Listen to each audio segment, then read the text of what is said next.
कहते हैं कि इंसान की हर एक गलती की एक्सपायरी डेट होती है, लेकिन कर्म का कोई टाइम टेबल नहीं होता। वो तब लौट कर आता है जब आपकी जिंदगी में सबसे ज्यादा आप खुश होते हैं। नासिक के एक नवीन फाइनेंस ऑफिस में जब मानव ने कदम रखे तो उसे लगा कि उसका करियर चमकने वाला है, लेकिन वो इस बात से बिल्कुल अनजान था कि उस ऑफिस के कोनों में जो ताबीज लगा हुआ बंद कैबिन है, वहाँ कोई उसकी मौत का इंतजार कर रहा था। एक ऐसी मौत जो उसे सीधे नहीं मिलेगी, बल्कि उसकी जिंदगी को एक जिंदा लाश बना देगी। आखिर क्या था उस कैबिन का राज, और कैसे एक पुरानी चैट ने उसकी पूरी दुनिया पलट दी, चलिए जानते हैं आज की इस दिल दहला देने वाली कहानी में। कहानी की शुरुआत होती मानव नाम के लड़के से। मानव ने हाल ही में बड़े कॉलेज से फाइनेंस में अपनी डिग्री पूरी की थी। अमीर बाप का इकलौता बेटा, घमंडी, ऐशो आराम की जिंदगी जीने वाला और लड़कियों की इज्जत न करने वाला लड़का था। उसके अंदर घमंड इस कदर था कि पिता के समझाने के बाद भी वो नौकरी नहीं करना चाहता था और पैसे बर्बाद करता था। तंग आकर उसके पिताजी ने उसकी पॉकेट मनी बंद कर दी। अब खुद के खर्चे निकालने के लिए मानव ने पहली बार दोस्तों से नौकरी के लिए पूछना शुरू किया,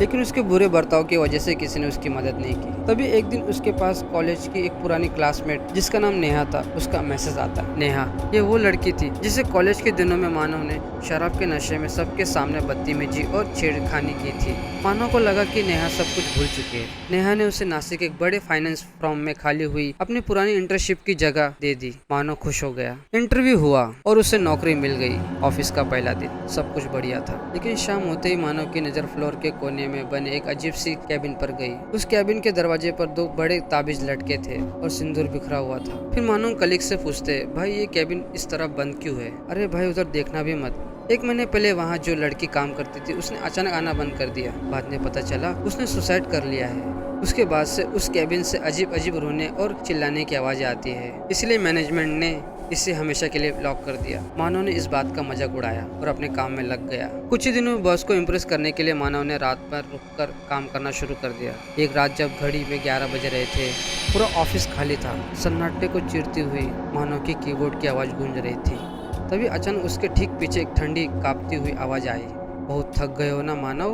मानव ने घबराकर पीछे देखा। आवाज उस बंद कमरे के अंदर से आ रही थी, तो तुरंत सब बंद कर घर भाग गया। लेकिन खौफ ने उसका पीछा नहीं छोड़ा। रात को उसके बेडरूम की लाइट अपने आप लपक झपक करने लगी। अंधेरे में उसे बेड के कोने पर एक परछाई बैठी दिखी। वो वही लड़की थी जिसके बाल चेहरे पर बिखरे थे और वो सिसक सिसक के रो रही थी। उसने चेहरा उठाया और फिर वही शब्द कहा, थक गए हो ना?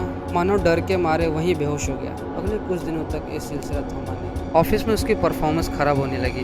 उसके कलीग ने नौकरी बचाने के लिए एक आखिरी बार रात को रुककर बड़ा प्रोजेक्ट पूरा करने को कहा। रात के करीब 12 बजे थे। अचानक पूरी ऑफिस की लाइट चली गई। सिर्फ मानव की कंप्यूटर की स्क्रीन चमक रही थी। तभी उस बंद कैबिन के अंदर से किसी की कीबोर्ड टाइप करने की तेज आवाजें आने लगी। Tap tap tap. मानव डर के मारे कांपते हुए उस दरवाजे के पास गया। जैसे उसने हाथ लगाया, दरवाजे पर बंदे दोनों ताबीज टूटकर जमीन पर गिर गए। दरवाजा अपने आप धीरे से खुल गया। अंदर नेहा का खौफनाक पीला साया खड़ा था, जिसकी आंखें खून से लाल थी। उसने चीख कर कहा, क्या तुम्हें अपनी नेहा याद नहीं? मानव, तुमने मेरी जिंदगी पूरी नर्क बनाई थी। आज मैं तुम्हारी दुनिया मिटाने आई हूँ। मानव वहाँ से पागलों की तरह चिल्लाते हुए भागा और उसने फिर कभी उस ऑफिस में कदम नहीं रखा। इस घटना के कुछ दिन बाद मानव अपने कमरे में पूरी तरह पागल हो चुका था। वो दीवारों पर अजीबोगरीब तस्वीरें बनाता और हवा में किसी से हाथ जोड़कर माफी मांग रहा था। तभी उसके घर बुजुर्ग औरत आई।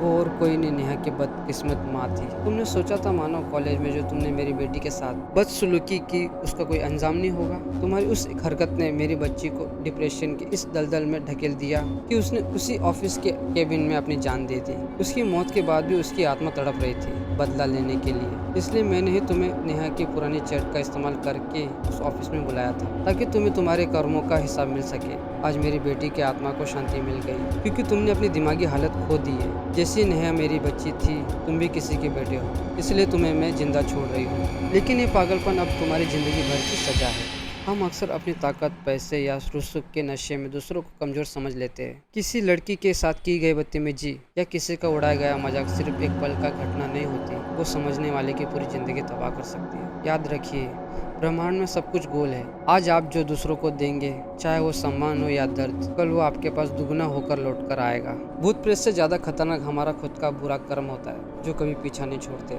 किसी के साथ भी ऐसा व्यवहार ना करें कि कल को आपको खुद की नज़रों में गिरना पड़े। अगर कहानी अच्छी लगी हो और ये सीख दिल को छुई हो तो इस वीडियो को लाइक करें, अपने दोस्तों के साथ शेयर करें और ऐसी कहानियों के लिए चैनल को सब्सक्राइब करें। सुरक्षित रहिए, सही राह पर चलिए। धन्यवाद।